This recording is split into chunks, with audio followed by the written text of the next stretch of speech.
Hello दोस्तों, स्वागत है आपका अपने चैनल सीखेंगे जरूर पर। जैसा कि आपको पता है, राजस्थान बोर्ड 2023 का बोर्ड का पेपर हो चुका है। ठीक है। और इसी के बिहार पर मैं वीडियो लेकर आया हूं ताकि आपको जल्द से जल्द सॉल्यूशन प्रोवाइड करा सकूं। जैसा कि आपको पता है, सबसे पहले उन सभी बच्चों को बहुत बहुत बधाई जिन्होंने अपने चैनल पर अपने क्वेश्चन की जो मैंने 2 सीरीज डाली थी कल शाम को, उनको देखा।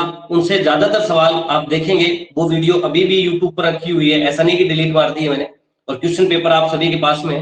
आप जाकर उस वीडियो पे 5-5 मिनट में देंगे तो आपको पता लग जाएगा पेपर एज इट इज उसी में से आएगा। ठीक है। तो चलो, अच्छी बात है कि पेपर आपके लिए आया, आपको उससे फायदा हुआ। अब अपने ज्यादा समय नहीं गवाएंगे क्योंकि आपका इंग्लिश का पेपर है। और इसके अलावा भी अभी 2 बड़े बड़े एग्जाम आपके बैठे हुए हैं, केमिस्ट्री और मैथ। उनको भी आपको विशेष तौर पर पूरा ध्यान लगाकर देखना है। चारों सब्जेक्ट अभी आपके लिए बहुत ही मेजर है। सभी सब्जेक्टों का अपना अपना योगदान है, तो आप उनके ऊपर भी विशेष ज्यादा फोकस रखें। ठीक है। ऐसा नहीं है कि फिजिक्स का पेपर हो गया चलो ठीक है, अच्छा हुआ है, जैसा है अच्छा हुआ है तो आगे और भी अच्छा करने का प्रयास करें। और अगर थोड़ा बहुत गड़बड़ हुई है तो आप उन पेपरों में इसका सुधार करें। इस चीज को आप ध्यान में रखें, ज्यादा डाइवर्ट ना हो। और इतना विश्वास करें कि भी आपको जो काम करवाया गया है वो बेस्ट करवाया गया है, और आपको इसके अलावा कहीं से कुछ पढ़ने की आवश्यकता नहीं है। आप टीचर पर विश्वास करें और आपका काम जो है वो बढ़िया ही कराया हुआ है, आपका रिजल्ट भी बहुत बढ़िया आएगा, आपका पेपर भी अच्छा होगा। चलो, बिना समय गवाए हुए हम चलते हैं। अब देखो, जैसे इसमें जो पहला क्वेश्चन आया था, सभी को पता है जो पहला क्वेश्चन है, सभी के पास पेपर है, मेरे पास ये पेपर है तो मैं आपको बताता हूँ। फर्स्ट क्वेश्चन जो आया था, फर्स्ट क्वेश्चन ये था, मुक्त आकाश या निर्वात की विद्युतशीलता का एसआई मान क्या होता है। तो याद रखें, मुक्त आकाश की जो विद्युतशीलता का जो एसआई मान होता है, क्वेश्चन नंबर जो फर्स्ट था उसका जो आपका सी ऑप्शन है वो बिल्कुल सही होगा। यानी कौन सा? 8.85 गुणा 10 की पावर -12। मैं केवल वही क्वेश्चनों को करवा रहा हूं जो क्वेश्चन आपको डाउट में लग रहे हैं, तो इसका सी जो है वो सही आंसर हो जाएगा। ठीक है। 8.85 गुणा 10 की power -12 coulomb square upon newton into metre square, या न्यूटन इनवर्स और मीटर इनवर्स 2 लिख रखा है, एक ही बात है। तो इसका सी जो है वो सही आंसर हो जाएगा। उसके बाद क्वेश्चन नंबर 2 की तरफ बढ़ते हैं। नीचे प्रदर्शित चित्र में रंग सूचक प्रतिरोध में प्रतिशत सहनता या टॉलरेंस होगी। पेपर सभी के पास है, 4 पट्टियां दी हुई थी, बैंगनी, पीला, भूरा और सुनहरा। ठीक है। तो इसका जो जो टॉलरेंस हमें बतानी थी, गोल्ड की आपको पता है, सुनहरा की वो कितनी होती है, दूसरे का होता है +-5%। कितना हो जाएगा? +-5%। ऑप्शन भी बता दूंगा वो कौन सा होगा आपके पेपर में। ऑप्शन वो आपके पेपर में है बी। चाहे आप बी कह दो या बै कह दो, एक ही बात है। सी या से एक ही बात है, तो दूसरे का सही आंसर हो जाएगा बी। उसके बाद तीसरा क्वेश्चन जो आपका आया था, ठीक है, तीसरा क्वेश्चन जो आपको आया था वो था, लोहे का क्यूरी ताप होता है 1043 केल्विन, 1143 केल्विन, 893 केल्विन और 317 केल्विन। तो इसका जो सही जवाब हो जाएगा वो हो जाएगा 1043 केल्विन। 1043 केल्विन जो है वो बिल्कुल सही जवाब है किसका? लोहे का क्यूरी ताप होता है। ठीक है। उसके बाद आगे हम बिना समय गवाए हुए आगे क्वेश्चन देखते हो, तो आशा करता हूं आपने ये क्वेश्चन का आंसर देख लिया होगा। उसके बाद आगे हम चलते हैं। ठीक है। आगे जब हम चलते हैं उसके बाद हम बात करते हैं, अगला जो क्वेश्चन था, क्वेश्चन नंबर 4, प्रत्यावर्ती धारा आई बराबर आपको दिया था, ये क्वेश्चन नंबर 4 है।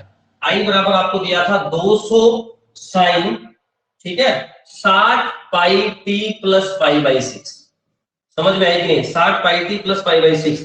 तो देखो, ये वाला जो मान होता है ना, ये मान होता है ओमेगा का। किसका मान होता है? ओमेगा का। ठीक है। ये मान किसका है? ओमेगा का है। अब आपको क्या निकालना था? एफ। तो आपको पता है ओमेगा बराबर क्या होता है? 2 पाई एफ होता है। ओमेगा की वैल्यू कितनी है? 60 पाई है। बराबर कितना है? 2 पाई। और एफ आपको निकालना था। ठीक है। तो ये इसके डिवाइड में चला जाएगा 2 पाई, तो ये पाई से पाई कट गया, यहां आ जाएगा 30। यानी एफ का मान कितना आ जाएगा? 30 हर्ट्ज। तो आपके जो ऑप्शन दिए हुए थे उसमें आपका डी जो था या डे, ठीक है, डी वाला जो था या डे वाला जो था वो इसका सही आंसर हो जाएगा। तो इसका जो सही आंसर होगा वो कितना होगा? 30 हर्ट्ज जो होगा उसका सही आंसर होगा। उसके बाद हम आगे वाले क्वेश्चन की तरफ बात करते हैं। आगे वाला क्वेश्चन आपको कहता है, एफएम प्रसारण के लिए संचार आवृत्ति की बैंड परास कितनी होती है। तो याद रखना, इसकी जो बैंड परास है उसका सही आंसर आएगा से। क्या आएगा? एफएम प्रसारण के लिए संचार आवृत्ति बैंड परास क्या है? Communication frequency band range for FM broadcast. पांचवा क्वेश्चन है आपका ये। और पांचवें क्वेश्चन का जो सही आंसर आएगा वो आएगा 88 से 108 मेगाहर्ट्ज। 88 से 108 मेगाहर्ट्ज जो होगा उसका सही आंसर होगा। अगला क्वेश्चन है क्वेश्चन नंबर 6। क्वेश्चन नंबर 6 आपका कहता है, उत्तल लेंस की फोकस दूरी क्या होगी जिसकी क्षमता, यानी पावर आपको दी हुई थी +2.5 डी। तो आपको पता है P बराबर होता है 1/f, तो F बराबर हो जाएगा 1/P। और P कितना है 2.5, तो यहाँ से पॉइंट हटाया, ये आ गया 10, 5 दूनी 10, 5 पंजे 25, 2/5। लेकिन आपको पता है अगर लेंस की शक्ति आपको डायरेक्टर में दी है तो उसकी जो फोकस दूरी आएगी वो किस में आएगी, मीटर में। आपको जो ऑप्शन दे रखे हैं वो सारे के सारे सेंटीमीटर में दिए हुए, यहाँ बच्चे बहुत कंफ्यूज हुए। तो सेंटीमीटर में दिए हुए तो आपको पता है 1 मीटर में कितने सेंटीमीटर होते हैं, 100।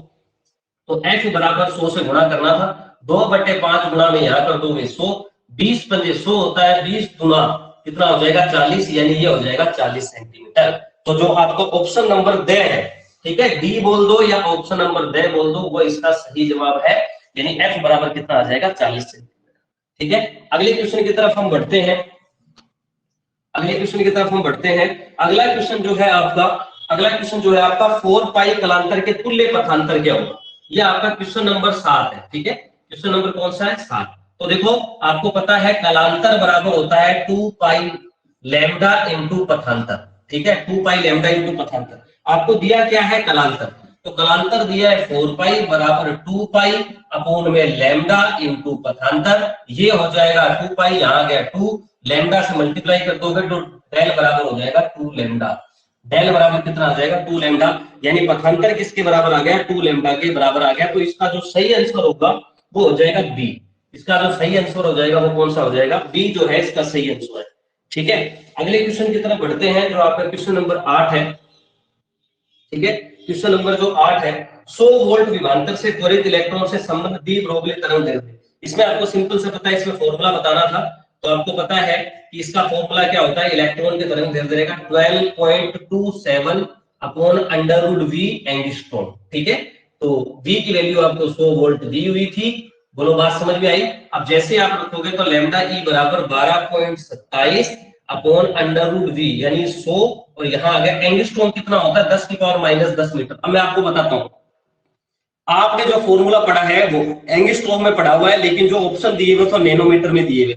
यहाँ और कंफ्यूजन हुई सवाल में, बहुतों ने सवाल गलत किया है। लैम्डा ई बराबर 12.27, ये आ जाएगा 10, और यहाँ आ गया 10 की पावर माइनस 10 मीटर। अब देखो जैसे ही आप इसका 10 का भाग लगाओगे तो ये हो जाएगा 1.227 गुणा 10 की पावर माइनस 10 मीटर। लेकिन नैनोमीटर में दिया है तो इसका मतलब यहाँ 10 की पावर माइनस 9 होना चाहिए। तो एक 10 की पावर माइनस 1 अलग करो तो वो आ जाएगी भट्टे में, भट्टे में आ जाएगी तो वो हो जाएगा 10, तो यहाँ कितनी रह जाएगी 9। तो ये कितना हो जाएगा 0.1227, और 10 की पावर माइनस 9 को लिखते हैं नैनोमीटर। तो इसका सही आंसर जो हो जाएगा वो कितना हो जाएगा, इसका सही आंसर जो होगा 0.1227 नैनोमीटर जो है इसका सही आंसर हो जाएगा। और यानी इसका जो सही आपका आंसर है वो कौन सा है, option number C. Option number C जो है वो इसका कौन सा आंसर हो जाएगा, सही आंसर हो जाएगा। उसके बाद देखो क्या है, एक समान आवेशित पतले गोलीय खोल के कारण उसके भीतर स्थित सभी बिंदुओं पर विद्युत क्षेत्र होता है। देखो आपको पता है गोलीय कोश है, आवेश उसके ऊपर वितरित हो जाता है, अंदर आवेश होता नहीं, तो विद्युत क्षेत्र कितना होता है, शून्य। यानी खोखले गोलीय कोश के अंदर विद्युत क्षेत्र कितना होता है, शून्य होता है, ये ध्यान में रखें। अर्धचालकों की प्रतिरोधकता ताप में वृद्धि होने पर, देखो अर्धचालकों का अगर आप ताप बढ़ाओगे, अर्धचालकों का अगर आप ताप बढ़ाओगे तो सीधी सी बात है ताप बढ़ाने पर क्या होगा, अर्धचालकों की प्रतिरोधकता ताप बढ़ाने पर क्या होता है, तो सीधी सी बात है जब आप टेम्परेचर बढ़ाते हो तो इलेक्ट्रॉन और होल की संख्या बढ़ती है।